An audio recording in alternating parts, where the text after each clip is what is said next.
بسم اللہ الرحمن الرحیم نصر من اللہ وفتح قریب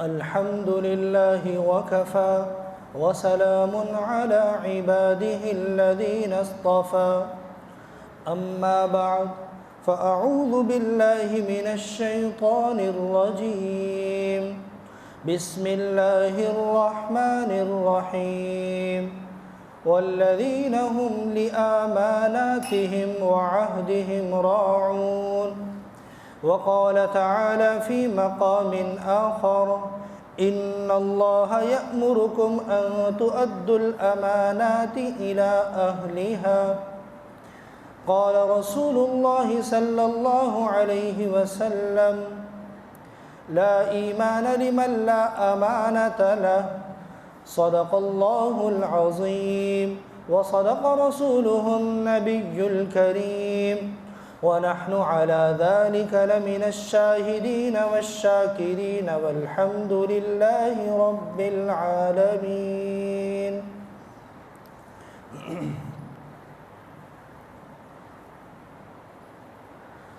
محترم سامعین، اللہ رب العزت نے سورۃ المؤمنون کی بالکل ابتدا میں کامیاب ایمان والوں کی صفات کا تذکرہ کیا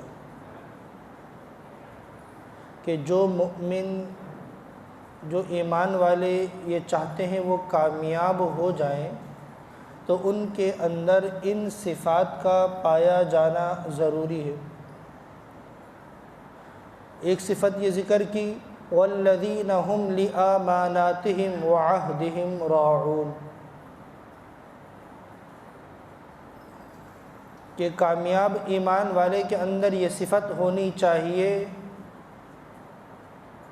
کہ وہ امانت کا پاس رکھے، جو وعدہ کرے اس وعدے کو ملحوظ خاطر رکھے. ایمان والا خیانت کرنے والا نہیں ہوتا، ایمان والا وعدہ توڑنے والا نہیں ہوتا. ایمان والے کو یہ چاہیے کہ وہ امانت کا پاس رکھے. امانت اگر کسی نے اس کے پاس رکھوائی ہے تو اس امانت کو صحیح طرح رکھے، حفاظت سے رکھے اور واپس بھی اس کے اہل کی طرف لوٹائے. اس لیے کہ اللہ رب العزت کا ارشاد ہے ان اللہ یأمرکم ان تؤدوا الامانات الی اہلہا.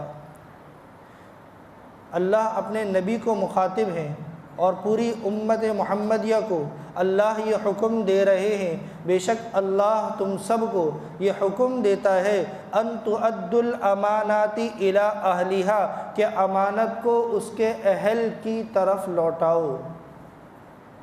جس نے امانت رکھوائی ہے امانت کو اس کے اہل کی طرف لوٹاؤ. ایسا نہ ہو کہ ایمان والے سے امانت میں خیانت ہو جائے.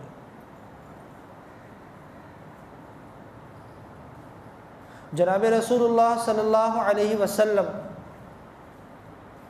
ہجرت سے پہلے ایک مرتبہ بیت اللہ تشریف لائے اور بیت اللہ میں اندر داخل ہونا چاہا. اس وقت چابی بیت اللہ کی عثمان بن طلحہ کے پاس تھی. جس وقت جناب رسول اللہ صلی اللہ علیہ وسلم بیت اللہ میں داخل ہونے کے ارادے سے آئے، عثمان بن ابی طلحہ کو کہا کہ بیت اللہ کھول دو، میں اندر داخل ہونا چاہتا ہوں. عثمان بن ابی طلحہ نے منع کر دیا، کہا آپ کو داخل ہونے کی اجازت نہیں ہے. یہ بھی مسلمان نہیں ہوئے تھے. کہا آپ کو داخلے کی اجازت نہیں، ہم آپ کو اندر نہیں چھوڑ سکتے. تو اس وقت حضور صلی اللہ علیہ وسلم نے عثمان بن ابی طلحہ سے فرمایا تھا کہ اگر یہ چابی کاش کل کو میرے پاس آ جائے تو کیا میں بھی تمہارے ساتھ اسی طرح کا معاملہ کروں؟ تو عثمان بن ابی طلحہ کہنے لگے کہ ایسا ہو نہیں سکتا کہ یہ چابی آپ کے پاس آئے، اور اگر بالفرض والمحال آ بھی گئی تو وہ عربوں کے لیے رسوائی کا دن ہوگا. آپ علیہ الصلوۃ والسلام نے فرمایا اگر جس وقت چابی میرے ہاتھ میں آئے گی وہ عربوں کے لیے عزت کا دن ہوگا، اعزاز کا دن ہوگا، ذلت اور رسوائی کا دن نہیں ہوگا۔ فتح مکہ کے موقع پر جس وقت مکہ فتح ہو گیا، جناب رسول اللہ صلی اللہ علیہ وسلم فاتحانہ انداز سے مکہ میں داخل ہوئے، اس وقت آپ صلی اللہ علیہ وسلم نے فرمایا اب عثمان بن ابی طلحہ کو بلاؤ۔ عثمان بن ابی طلحہ آئے، آنکھیں جھکی ہوئیں۔ آپ علیہ الصلوۃ والسلام نے فرمایا بیت اللہ کھولو۔ عثمان بن ابی طلحہ نے چابی حضور صلی اللہ علیہ وسلم کے ہاتھ میں دے دی۔ اب مکہ فتح ہو چکا ہے، اب مشرکین کا، اب کفار کا زور نہیں چلے گا۔ چابی آپ علیہ الصلوۃ والسلام نے لی، آپ علیہ الصلوۃ والسلام نے صحابہ کو دی، صحابہ نے بیت اللہ کا دروازہ کھولا، آپ صلی اللہ علیہ وسلم اندر تشریف لے گئے اور آپ صلی اللہ علیہ وسلم نے اندر نماز پڑھی۔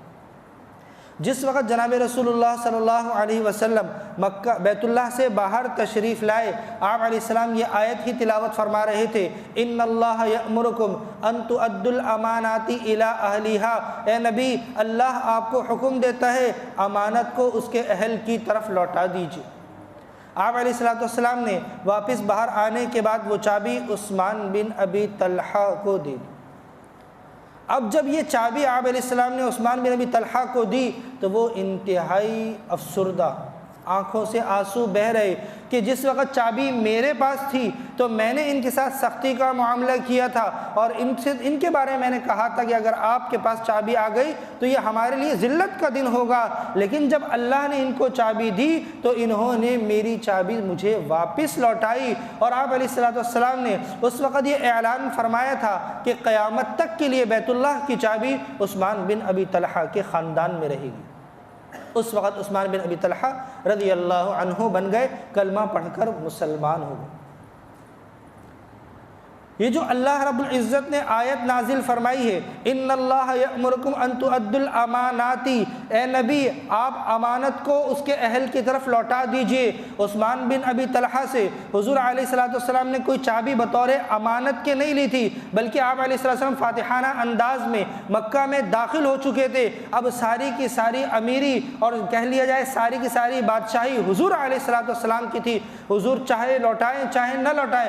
لیکن عثمان بن ابی طلحہ نے چابی دیتے وقت ان الفاظ کا استعمال کیا تھا، میں یہ چابی آپ کو بطور امانت دے رہا ہوں۔ اللہ رب العزت نے ان ظاہری الفاظ کا بھی پاس رکھوایا اور ان ظاہری الفاظ کا بھی لحاظ رکھوایا اور چابی انہی کی طرف لوٹائی کہ یہاں پر امانت کا لفظ عثمان بن ابی طلحہ نے استعمال کر لیا تھا کہ میں آپ کو امانت دے رہا ہوں۔ اور آپ علیہ الصلوۃ والسلام تو زمانے جاہلیت میں بھی، زمانے نبوت کے اظہار سے پہلے بھی صادق اور امین کے لقب سے مشہور تھے کہ آپ علیہ الصلوۃ والسلام ایسے سچے اور ایسے امانت دار کہ مشرکین اپنی امانتیں حضور صلی اللہ علیہ وسلم کے پاس زمانے نبوت کے اظہار سے پہلے بھی رکھوایا کرتے تھے، اور پھر زمانے نبوت کے اعلان نبوت کے بعد بھی، اظہار نبوت کے بعد بھی جب مشرکین آپ علیہ الصلوۃ والسلام کی بات نہیں مانتے تھے،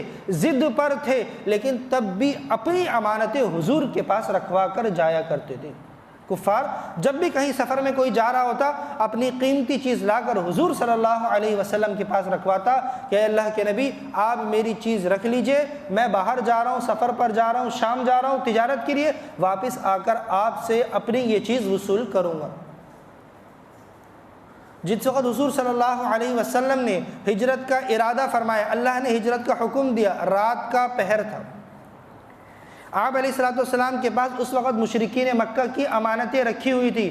اب اگر سب کے پاس جا کر امانت لوٹاتے تو راز کھل جاتا کہ حضور ہجرت کر رہے ہیں۔ اللہ رب العزت نے اس راز کو کھولنے کی اجازت نہیں دی تھی کہ رات ہی رات آپ ہجرت کر جائیں، خاموشی سے ہجرت کر جائیں۔ امانت کا حضور علیہ الصلوۃ والسلام نے لحاظ اس طرح رکھا کہ حضرت علی کو وہ ساری امانتیں سپرد فرمائی اور سب کے نام بتائیے، فلاں کی فلاں کی فلاں کی چیزیں، صبح کو ان کی چیزیں لوٹا کر تم بھی واپس ہمارے پاس مدینہ آ جانا۔ تو جس وقت کیفیت اتنی سختی کی تھی اس وقت بھی حضور صلی اللہ علیہ وسلم نے امانت کا پاس رکھا، امانت کا لحاظ رکھا، امانت کا خیال رکھا۔ اس لیے کہ ایمان والے کی یہ صفت ہے والذین هم لأماناتهم وعہدهم راعون، ایمان والا امانت میں خیانت نہیں کرتا۔ جس وقت خیبر کا موقع تھا، حضور صلی اللہ علیہ وسلم نے خیبر کے قلعے کا محاصرہ کیا ہوا تھا۔ خیبر کے قلعے میں یہودی رہتے تھے اور یہودی مسلمانوں کے خلاف روز بروز سازشیں، تو آپ صلی اللہ علیہ وسلم نے خیبر کے قلعے کا محاصرہ کیا کہ یہود کو یہاں سے نکالنا ہے، یہ مسلمانوں کے خلاف سازشیں کر رہے ہیں، حتیٰ کہ جناب رسول اللہ صلی اللہ علیہ وسلم کو نعوذ باللہ آپ علیہ السلام کو شہید کرنے کا منصوبہ تک بنایا۔ آپ علیہ السلام کو قلعے کے باہر بٹھایا اور اوپر سے جا کر پتھر گرانے کی کوشش کی۔ وہ تو اللہ نے اپنے نبی کو وحی بھیجی اور وہاں سے جانے کا کہہ دیا، تو اللہ کے نبی چلے گئے، جہاں اللہ کے نبی گئے وہیں انہوں نے پتھر گرائے، مسلمانوں کے خلاف سازشیں، حتیٰ کہ اللہ کے نبی کو شہید کرنے کے منصوبے۔ اب اللہ کے نبی نے نبی ہے کہا اچھا میں ان کے محل میں جانا چاہتا ہوں، مجھے ان کے محل لے چلو۔ صحابہ نے فرمایا کہ اللہ کے نبی کا محل نہیں ہوتا۔ کہا میں غلام ہوں، تو کہا کوئی بات نہیں، غلام ہو تو جا کر مل لو۔ کہا اچھا غلام بھی بادشاہ سے مل سکتا ہے؟ آپ کہہ رہے ہو کہ وہ اللہ کا نبی ہے، آپ کا امیر ہے، سب سے بڑا ہے، تو کیا غلام اپنے سب سے بڑے سے اتنی آرام سے جا کر مل سکتا ہے؟ کہا ہاں اللہ کے نبی بیٹھے ہوئے، آپ چاہو تو جا کر مل لو۔ وہ اللہ کے نبی کے پاس آیا، کہا آپ کون لوگ ہو اور یہاں کیوں آئے ہو، کس چیز کی دعوت دیتے ہو؟ اللہ کے نبی نے اپنا تعارف کروایا کہ میں اللہ کا نبی ہوں اور میں اللہ کی طرف لوگوں کو بلاتا ہوں۔ ان لوگوں نے اللہ اور اس کے رسول کے خلاف بغاوت کی ہے، جس کی وجہ سے ان کو یہاں سے جانے کا ہم نے کہا ہے۔ اب یہ جب تک یہاں سے نہیں جائیں گے، جب تک ان کا محاصرہ ہے، چلے جائیں یا جنگ کریں، دو ہی صورتیں۔ کہا اچھا آپ کس چیز کی دعوت دیتے ہیں؟ آپ علیہ السلام نے کلمے کا بتایا کہ اشہد ان لا الہ الا اللہ و اشہد ان محمدًا عبدہ و رسولہ، میں تو بس اس چیز کی دعوت دیتا ہوں۔ کہنے لگا اچھا اگر میں اس دعوت کو قبول کر لوں تو آپ علیہ السلام نے فرمایا تم مسلمان ہو جاؤ گے، ہمارے بھائی بن جاؤ گے۔ کہنے لگا میں غلام ہوں، میں نے باہر بھی بتایا تھا میں غلام ہوں۔ تو آپ علیہ السلام نے فرمایا کہ غلام اور آقا یہاں سب برابر ہیں، سب مسلمان آپس میں بھائی بھائی ہیں۔ کہنے لگا اچھا میرے سینے سے بدبو بھی آتی ہے۔ آپ علیہ السلام نے فرمایا جب تم اس کلمے کو قبول کرو گے اللہ تمہاری بدبو کو خوشبو میں تبدیل کر دے گا۔ کہا اچھا اور میرے چہرے کی سیاہی کا کیا؟ صحابہ میرے اس چہرے کی سیاہی کو برداشت کریں گے دوسرے مسلمان؟ آپ نے فرمایا اللہ تمہارے اس چہرے کی سیاہی کو ایسی روشنی میں بدل دے گا، ایسی خوبصورت روشنی ہوگی جو دیگر پر تمہیں ممتاز کرے گی۔ اس نے کہا اچھا میں کلمہ پڑھتا ہوں، اس کلمے کے بدلے مجھے کیا ملے گا؟ آپ نے فرمایا اس کلمے کے بدلے تمہیں جنت ملے گی۔ اس نے کلمہ پڑھا اور کہنے لگا کہ میں آج سے آپ کے ساتھ ہوں، یہ ساری بکریاں جو میں چراتے ہوئے آیا تھا یہ ساری میں آپ کی نظر کرتا ہوں۔ آپ علیہ السلام نے فرمایا کہ تم ان بکریوں کے مالک نہیں ہو، ان بکریوں کے مالک یہودی ہیں، یہودیوں نے تمہیں چرانے کے لیے رکھا ہے، تم جاؤ یہ تمہارے پاس بطور امانت کے ہیں، تم یہودیوں کی امانتیں ان کو لوٹاؤ، اس کے بعد تم آنا پھر دیکھیں گے کیا کرنا۔ ایسا نازک وقت جس وقت آپ علیہ السلام نے قلعے کا محاصرہ کیا ہوا ہے، جنگ چل رہی ہے، جنگ میں تو ہر چیز سامنے والے کو نقصان پہنچانے کے لیے جو کچھ انسان کر سکتا ہے وہ کرنے کی کوشش کرتا ہے۔ اب یہاں دشمن کا سارا مال آپ کے پاس خود آپ کی جھولی میں آ گیا، لیکن آپ علیہ السلام نے اپنے پاس رکھنا گوارا نہ کیا کہ تم مالک نہیں ہو، یہ تمہارے پاس امانت ہے، تم جاؤ اس کو لوٹاؤ اور پھر اس کے بعد آنا۔ وہ شخص گئے اور وہ ساری امانت لوٹائی، بکریاں واپس آئے، آپ علیہ السلام سے کہنے لگے اب میرے لیے کیا حکم ہے؟ آپ علیہ السلام نے فرمایا کہ یہ جہاد ہو رہا ہے، اس میں شامل ہو جاؤ۔ اس میں شامل ہوئے اور شہید ہو گئے۔ صحابہ فرماتے ہیں جس وقت ہم نعشیں دیکھ رہے تھے مسلمانوں کی نعشیں، اس میں یہ نعش بھی آئی، ایک لاش بھی آئی، لیکن ہم میں سے کوئی جانتا نہ تھا کہ کون ہے۔ ہم حضور صلی اللہ علیہ وسلم کے پاس آئے اور کہنے لگے مسلمانوں کی لاش میں ایک لاش شاید کافروں کی بھی آ گئی، وہ ہماری نہیں ہے، صحابہ میں سے کسی کی نہیں ہے۔ آپ علیہ السلام فرمایا کہ لاؤ مجھے دکھاؤ۔ آپ علیہ السلام کو لے جا کر دکھلایا گیا۔ آپ علیہ السلام نے فرمایا کہ یہ مسلمان ہے، اور یہ ایسا مسلمان ہے جس نے اللہ کے لیے نہ 1 روپیہ خرچ کیا، نہ ایک سجدہ کیا، میں دیکھ رہا ہوں جنت الفردوس میں مزے کر رہا ہے۔ میں یہ بتانا چاہ رہا ہوں کہ ایسے نازک وقت میں بھی حضور علیہ السلام نے امانت کا لحاظ رکھوایا کہ مسلمان امانت میں خیانت نہیں کرتا، مسلمان امانت کی پاسداری کرتا ہے، مسلمان وعدے کی خلاف ورزی نہیں کرتا، مسلمان وعدے کی پابندی کرتا ہے۔ یہ چیزیں منافق کی علامت میں ہے، منافق کی علامت ہے۔ بخاری شریف کی روایت ہے، آپ علیہ السلام نے فرمایا ثلاث من کن فیہ خالصا منافقا، 3 علامات ایسی ہیں وہ جس کے اندر پائی جائیں وہ پکا منافق ہے۔ اذا حدث کذب، بات کرے جھوٹ بولے، وَإِذَا وَعَدَ أَخْلَفَ، وعدہ کرے اس کی خلاف ورزی کرے، وَإِذَا اؤْتُمِنَ خَانَ، جب اس کے پاس امانت رکھوائی جائے اس امانت میں خیانت کرے۔ یہ مسلمان کے کام نہیں ہے، یہ کافروں کے کام ہے۔ مسلمان اللہ کا حکم یا ایھا الذین آمنوا لا تخونوا اللہ وتخونوا الرسول، اے ایمان والو اللہ اور اس کے رسول کے ساتھ خیانت نہ کرو۔ تو ایمان والا خیانت کرنے والا نہیں ہوتا، چاہے وہ کسی اعتبار سے ہو۔ امانت کا مفہوم قرآن اور حدیث میں بہت وسیع ہے۔ انا عرضنا الامانۃ علی السماوات والارض والجبال فابین ان یحملنها واشفقن منها وحملها الانسان۔ امانت کا مفہوم صرف یہ نہیں ہے کہ کسی نے میرے پاس مال رکھوایا، اس مال کو صحیح طرح رکھنا، کسی نے چیز رکھوائی اس چیز کو صحیح طرح رکھنا، یہ امانت مکمل طور پر یہ امانت کا مفہوم نہیں ہے۔ اللہ رب العزت کا ارشاد ہے میں نے امانت کو آسمان اور زمین اور پہاڑوں پر پیش کیا۔